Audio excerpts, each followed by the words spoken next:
Well, welcome back to the Word Expanded, the Gospels edition. We're in Matthew. We're in chapter 12. We're going to finish that up over the next two lessons. But there's a very short little paragraph here in Matthew chapter 12. It starts in verse 43, and it's only 3 verses long. And it says this: when the unclean spirit had gone out of a person, it passes through waterless places seeking rest, but finds none.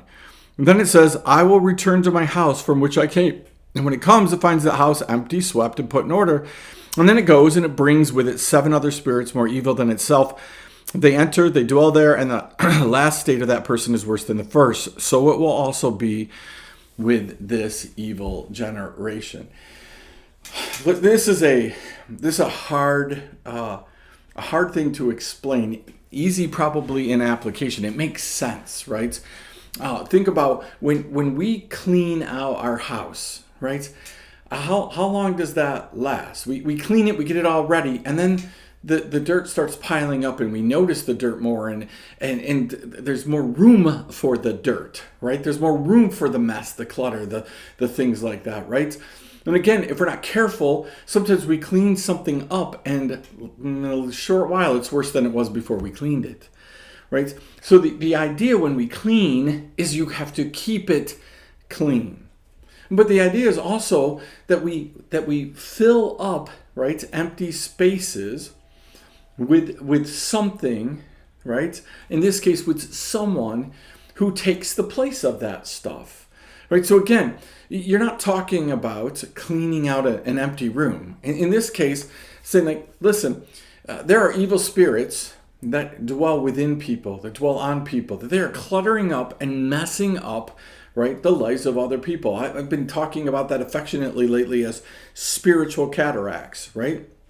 Clouds up our vision, right? Just messes stuff up. And when that gets cleaned up, right, we need to replace that with the Holy Spirit, right? We need to make sure that the Holy Spirit is in there and taking up residence and filling up the spaces with good and godly things. God has no intention nor desire to have you just have empty spaces in your life.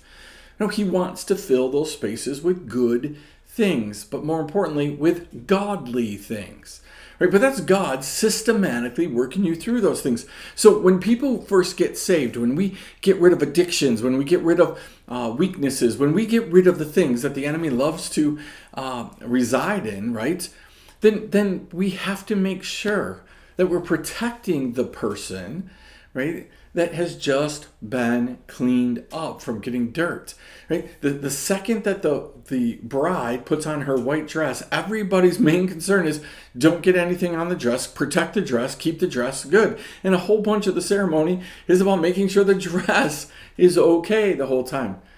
Well, when we bring people to Christ, when we get them cleaned up, when we get them ready to go, we need to make sure that we are also protecting that we're not letting them get filled up with all kinds of other stuff, right? Because what will happen is the enemy always wants to come back to that which is familiar, that which is easy. And think about that. People who lose 50, 100 pounds, and they're great, and then pretty soon they gain that 50 or 100 pounds more back. Why? Because that food weakness, that lifestyle weakness, it doesn't just go away. It's easy to get back into the ruts of life. So here's your challenge. As we talk about the word expanded, as we talk about this section, like what in your life needs to be cleaned down?